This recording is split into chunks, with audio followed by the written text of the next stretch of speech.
Savita Toku Ingoa and I'm 8 years old. Kia ora, ko Nāpara Toku Ingoa, and I'm 10 years old. Kia ora whānau, my name is Josias and I'm 9 years old. And welcome to Whānau Kōrero! As you know, COVID-19 is now a global pandemic. That means COVID-19 is making a lot of people sick all around the world, including here in Aotearoa. To help stop the spread of COVID-19, the New Zealand Prime Minister put the country in lockdown for 5 weeks. But don't worry because we're here to entertain you. Bringing straight to your screen, we have Whānau Kaupapa. We have Whānau Kōrero. And we have Whānau Mahi. Let's check out today's kaupapa. What is your whānau plan? We'd like to know what you and your whānau are doing to stay safe. Well, whānau, you're in for a treat because here joining us to kōrero on Mum's couch, we have... Kōrero whānau Kutana! Hai mai, haere mai. Thank you for joining us today. Ko wai o koutou ingoa. Kia ora korawini a tōku ingoa e te keo koutou. Kia kaha tōreo. Te keo koutou ka haere ki te kuro o rake. Ko tāku ingoa Kia kaha tōreo. e waru o koutou ka haere ki te kuro o rake. Media. Kia ora e te e rimo koutou ka haere ki te kuro o Ko ai rake. tō ingoa. Ko e rea tōku ingoa. Ko ai koe. Ko ai tō ingoa. Kia. Ko kiwa tēnei e whā. E whā ngā tau a kiwa. Tell us, what do you enjoy about being home? Anga mea pai o te noa ki te kāinga. Mātakitaki Mai katakata. Kōrero, he aha he. Ko te... Mātakitaki Mai katakata. Te tahi a te tahi. Ko te moi. Kiwa, pai kia kiwa te moi. He likes to sleep. Ai, tākoro ki waho. Not going to school. Not going to school. What do you miss the most? Ka moke koutou ki te aha, kia wai rānei. I miss my friends Yeah. and my cousins, especially my merikara that lives 2 houses. Oh, And wait. she's stuck in her house just like Rapunzel. I miss my friends too.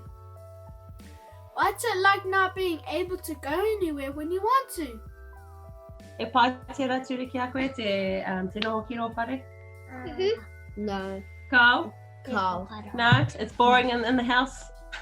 Okay, I'm bored in the house and I'm in the house bored. Bored in the house and I'm in the house bored. Bored in the house, in the house, bored. Bored in the house, in the house, bored. Bored. Oh, sorry. Wait, where were we again? Oh, that's right. Our awesome whānau by Maya sent us a survey, and one of the questions was about a whānau isolation plan. So tell us, what isolation plans do you and your whānau have? Me noho tātou ki te kāinga.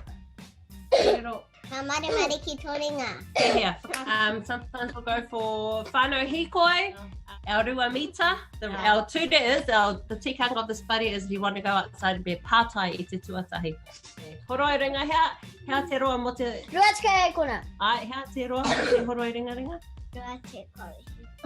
Hea te ture, mehe mea ko haere tātou ki te toa ka aha. Me noho ngā tamariki ki roto i te motoka. Me noho ngā tamariki ki roto i te motoka, mehe mea ka hikoi tātou ki te toa, mea hanga tamariki.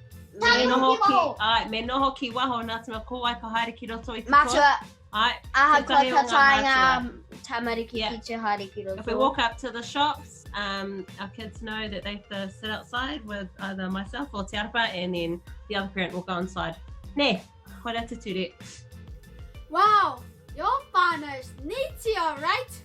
What whānau kōrero would you like to share with our Ngāti Whātua whānau? No ki te kāinga! Well, there you have a whānau. Simple whakaara about whānau isolation plans. Shout out to the Mōrehu whānau for sharing their kōrero with us. And now it's time to mahi a te mahi. We need a whānau plan. First, Make a list of who's in your bubble. It's important to remember to stay in your bubble. This means no visitors. Second, know who to call when you need help. This can include Helpline, 111, GP, Ngāti Whātua, as well as your whānau members or neighbours.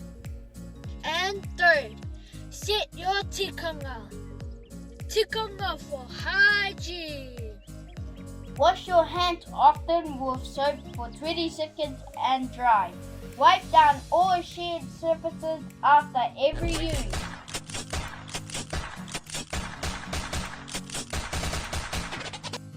Cough or sneeze into your elbow.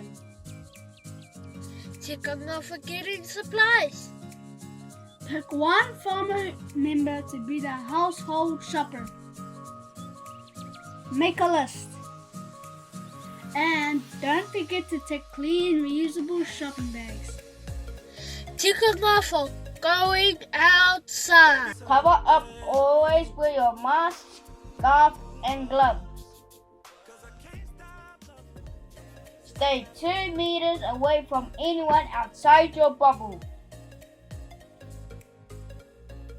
And if you are not feeling good, stay home. Well, that's for us today, whānau. We hope you enjoyed Te Kaupapa. Whānau Kōrero on Mum's couch. Mahi